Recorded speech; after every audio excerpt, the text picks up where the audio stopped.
E eu sempre fui movido a isso. O que eu gostaria de ver? Que eu via e não ficava satisfeito, em vez de reclamar que tinha que ser de outro jeito, eu fazia do meu jeito. Isso sempre me moveu.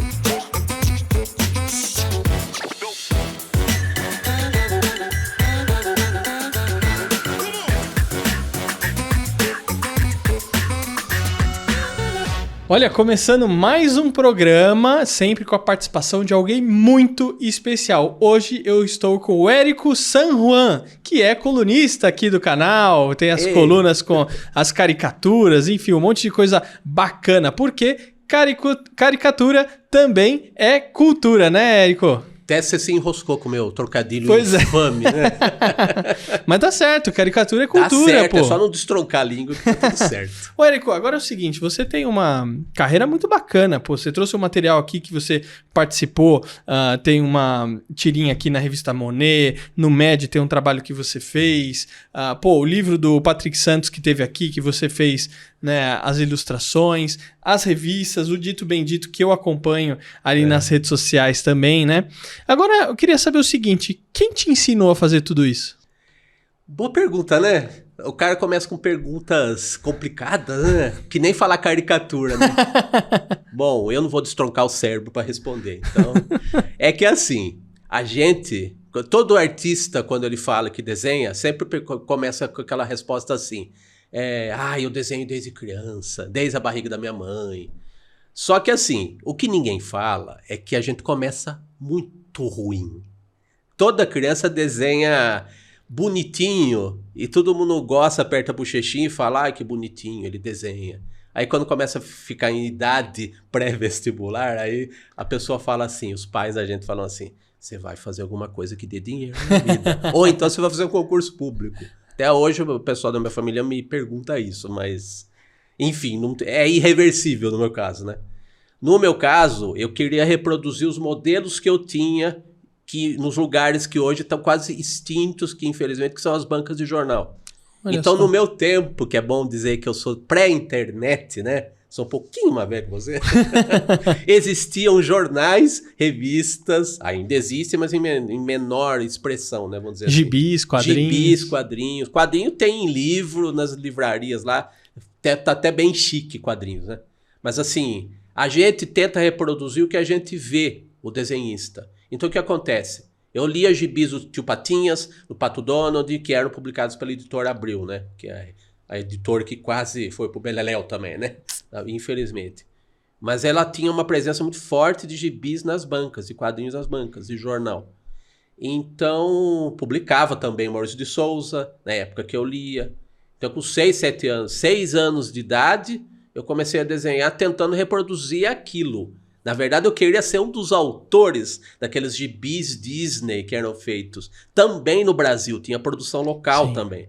Então, e como eu era nerd, naquela época se chamava CDF, o nerd, eu lia no final das revistas o expediente, né? Os nomes das pessoas das equipes que faziam as revistas. Então eu sabia que tinha lá os brasileiros que desenhavam também o Pato Donald, o Peninha, o Tio Patinhas. Né? Que legal. Então eu queria ser aqueles caras.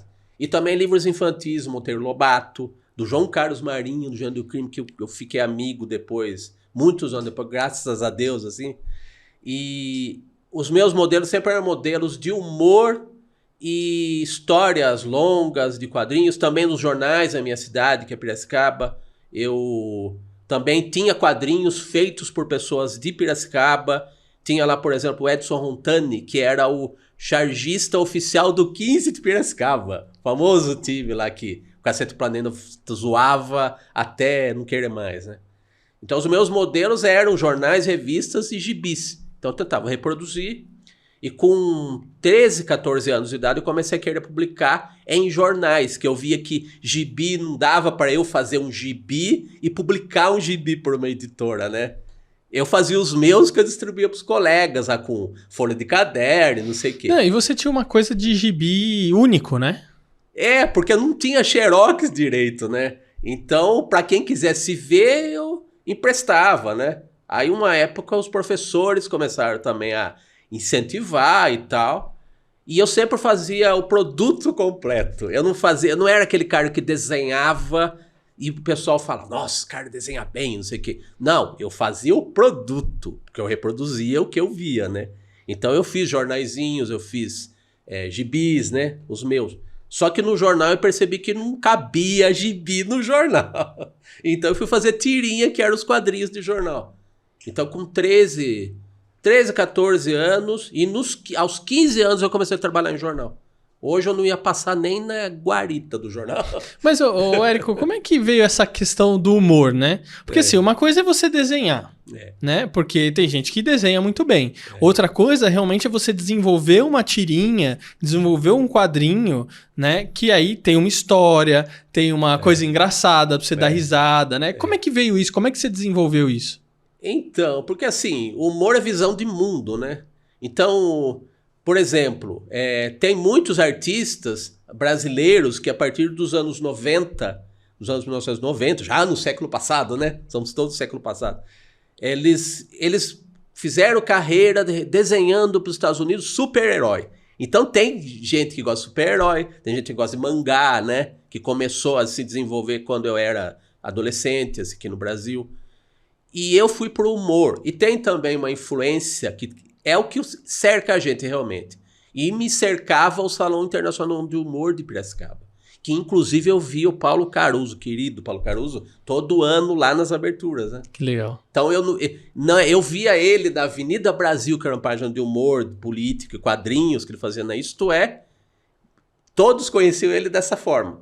Mas eu vi o Paulo Caruso ao vivo muitas vezes no Salão de Humor de Piracicaba.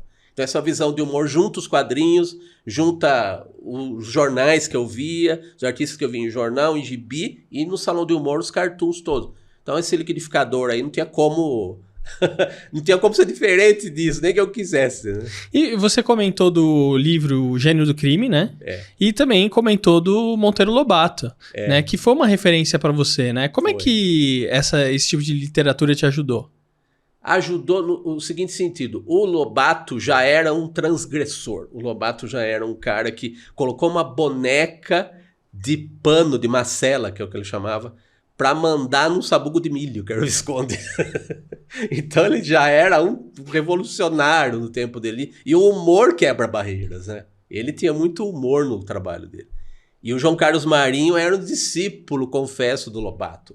Então o Gênio do Crime, que é aquela história clássica dos detetives infantis que vão descobrir quem era o cara que falsificava as figurinhas dos álbuns de figurinhas. Então vão atrás do criminoso que falsificava figurinhas, né? Tudo com humor e com uma inteligência, assim, com uma capacidade de saírem de situações de conflito, criar conflito para dar um humor e tudo. Então, por exemplo, eu li livros, não sei se você chegou a ver, do Cachorrinho Samba. Não, que era da autora do Éramos 6, a Maria José Dupré. Fez livros infantis, uma série de livros infantis dos anos 40, desse personagem que era o Cachorrinho Samba. Eu confesso que eu achava meio boboca, assim, meio ingênuozinho, não era tão irreverente. O João Carlos Marinho era mais irreverente, como o Lobato era. Esse passou por mim na escola. Aí eu pensei, esse cachorrinho aí tá chato. Sabe o que eu vou fazer? Eu vou fazer um livro com um dromedário amarelo. Olha a cabeça, de onde vem isso, né? Aí eu fiz 3, 4 livros, a minha série com o Corcova Amarelo, que era o dromedário amarelo, que é um personagem. Escrevi tudo, e escrevia direto, com caneta Bic. Eu não desenhava com lápis de cor, eu só pintava as capas com lápis de cor. Porque aquilo lá ficava mais visível, né? Para quem fosse ver, o lápis ele some, o lápis de cor. Criança, desenho de criança, lápis de cor some. Eu achei meio bobão o cachorro, então eu fiz.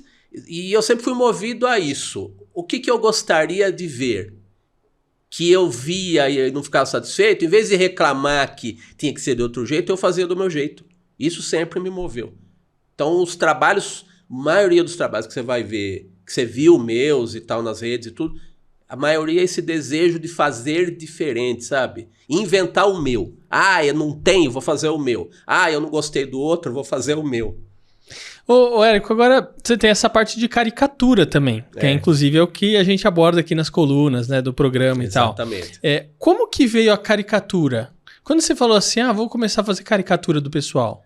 caricatura, assim, é esse desejo de se comunicar diretamente com o público. Porque você pode ver, quem vê os meus quadrinhos e minhas tirinhas, você vai ver sempre um personagem ou falando com o leitor ou falando com alguém. Nunca tem uma multidão de gente, ou tem uma aventura, um Indiana Jones lá, quebrando pedra, sabe?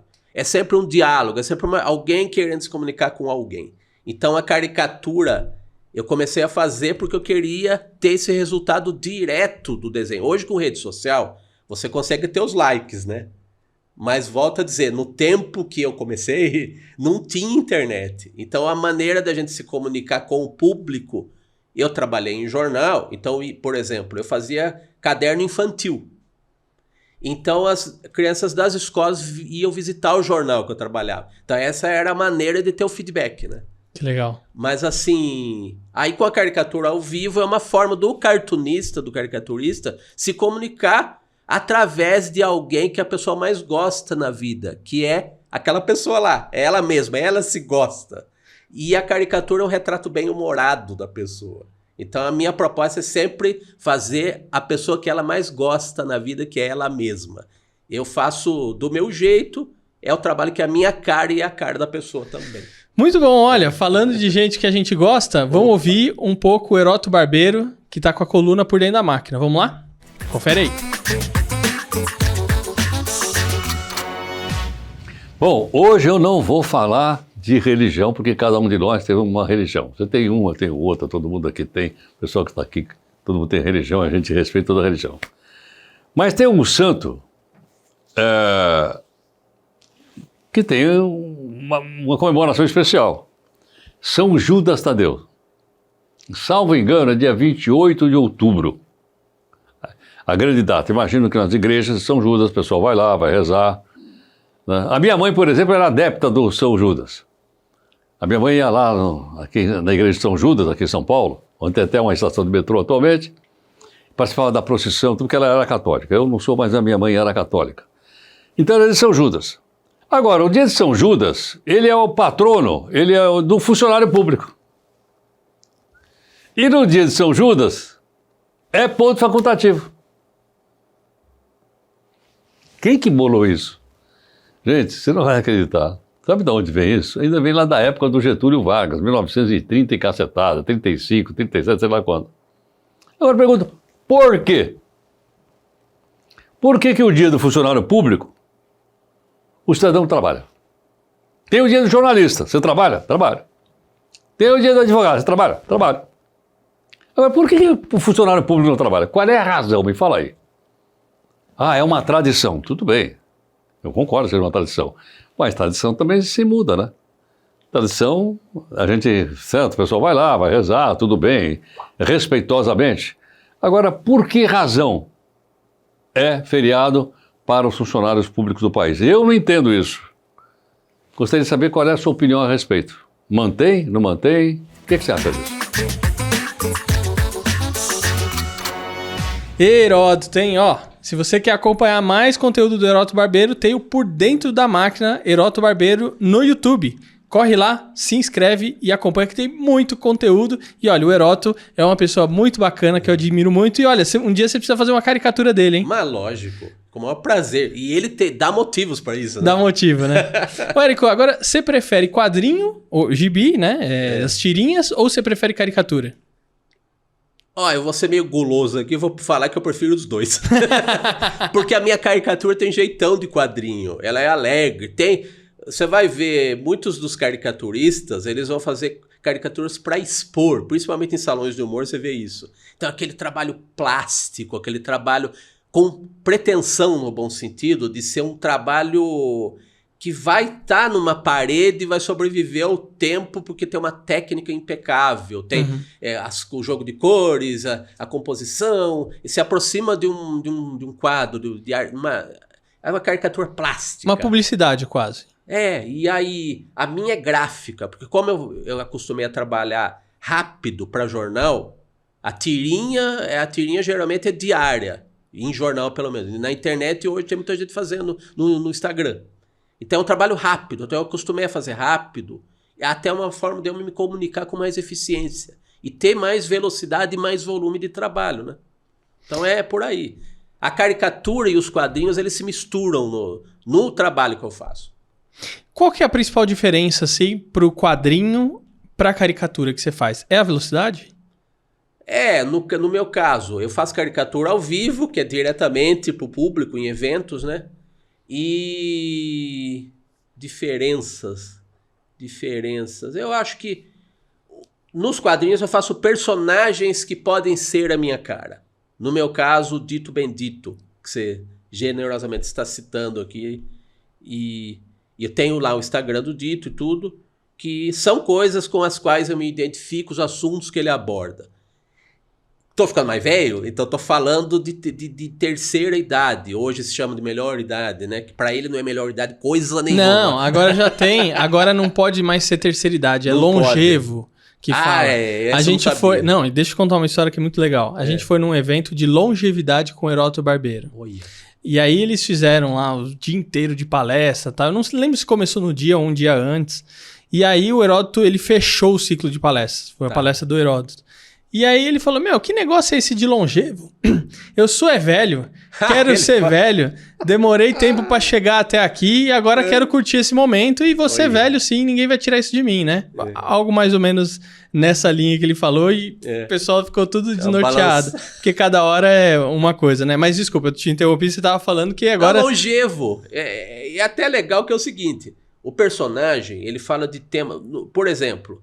Tem muita gente, eu percebo que há uma adolescência até nesse segmento pop, a adolescência prolongada, sabe?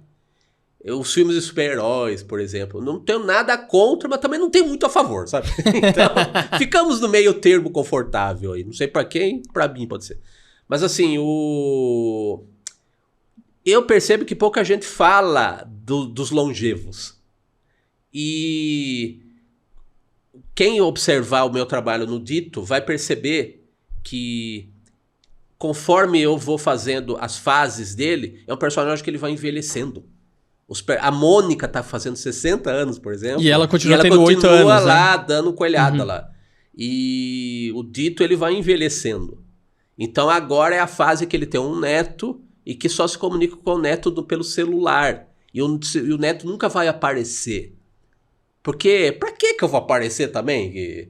Que eu tô falando no celular, eu já tô falando com o meu avô, né? Só se for pra pedir alguma grana aí. Aí ele vai lá. Aí ele vai lá. Agora, falando do Dito, né? Que até tem aqui... Olha só, gente, que legal. Inclusive, você pode acompanhar não só o Dito, mas o próprio Érico nas redes sociais, né? Então, o Dito Bendito, procura aí no Instagram e Érico San Juan, você vai encontrar as redes dele. Mas, Érico, quem que é o Dito Bendito? O Dito é o Benedito da Silva de Jesus. E Dito Bendito... Bendito é uma ironia, né? Porque muitas vezes ele é meio mal-humorado. Até falei que ele tá ficando mais velho. Então o cara vai ficando mais ácido. Ele vai perdendo o freio de alguma maneira, né? Principalmente com o neto, que atualmente ele quer colocar o neto no devido lugar dele. Só que o lugar do neto em geração nunca vai ser o dele, né? Então, o lugar que ele acha que é certo, né? Mas, assim, o Dito, ele é uma espécie de Zé Carioca com bico de papagaio. Só que não é o papagaio, é aqui. Porque ele tá ficando mais velho, né? Ele começou, se você observar o livro do Dito, ele é uma espécie de malandro carioca. Na origem, ele era esse malandro todo saltitante aí, né? Então, ele começou assim. Ele até tinha esse meio, remetia ao Zé Carioca, esse chapéuzinho dele, que era o chapéu coco do Zé Carioca. Só que como ele é meio geleia, ele é meio redondão, então acabou ficando meio o chapéu do Seu Madruga, assim. Cara, ficou muito legal isso, cara. E você... Bom, essa influência é mais pelo que eu entendi, então até pelo próprio Zé Carioca. É o cara, é o imaginário do malandro carioca, principalmente na música brasileira, né? O malandro Chico Buarque, lá o malandro do Moreira da Silva. Então essa figura me é muito simpática, assim. Então eu acho que, como teve o português da piada, a loura da piada, então são estereótipos. Só que você pega o estereótipo e faz do seu jeito, né? Então agora é o malandro, o termo que você falou aí, o malandro Eu até esqueci o que eu falei. da última idade aí. Ah, o longevo. O longevo. O malandro longevo agora, né? E talvez nem eu possa falar malandro, né? Que não é politicamente tão correto assim, né? Ô, Érico, agora é o seguinte, você tem um podcast também, o Ilustre Podcast, Ilustre né? Podcast. Como é que foi a ideia de fazer um podcast? É isso, tudo vai para a vontade de me comunicar. Então aí sem desenho, mas tomando como desenho como ponto de partida. Primeiro, gente da comunicação do desenho, tem muito ilustrador, muito desenhista, cartunista no podcast. E também jornalistas, que é o pessoal da comunicação, radialistas. E o ilustre remete inicialmente ao ilustrador, né? Então é o ilustre ilustrado, o ilustre ilustrador. Mas o ilustre é toda pessoa que eu considero ilustre, considero relevante o suficiente para bater um papo com esse modesto e nem tão ilustre caricaturista, né? Que legal, cara. E olha, o programa tá indo muito bacana, viu? É. Agora é o seguinte, você tem um jornal aí, Tenho. que esse era um jornal personalizado que o pessoal conseguia adquirir, é isso? Como é que funciona esse jornal? Explica pra mim um pouquinho. Então, nos anos 2000, eu fiz um jornal inteirinho, de cabo a rabo, com a minha produção de humor, que é o Caricaras. Então esse jornal aqui é seu? Inteirinho, feito por mim, editado, diagramado. Um jornal em que eu vendia em eventos, né? E como a gente faz muito caricatura ao vivo, ele tem um espaço vazio na capa e eu personalizava cada exemplar com a caricatura da pessoa. Então o slogan era um jornal que é a sua cara, porque era mesmo, a capa era o rosto da pessoa. Que legal, que fantástico. Então, ó, vou te pedir uma gentileza então. Você pode desenhar eu aqui, fazer a minha caricatura nesse jornal? Na hora. Boa. Vamos lá. Então, ó, o Érico vai desenhar, a gente vai gravar ele desenhando, você vai conferir as imagens aqui e vai ver o resultado final dessa caricatura. Certo, Érico? Certo. Reze pra ficar apresentável. Não, não tenho dúvida disso. Érico, obrigado por você ter vindo aqui, aceitado o meu convite. E olha, as colunas que estão fantásticas aqui no programa. Obrigado. Vamos em frente. E olha, você que nos acompanhou até aqui, não esquece aí de deixar o seu like, o seu comentário, se inscrever no canal e eu vejo você no próximo programa. Até a próxima. Tchau. Tchau, Érico. Tchau.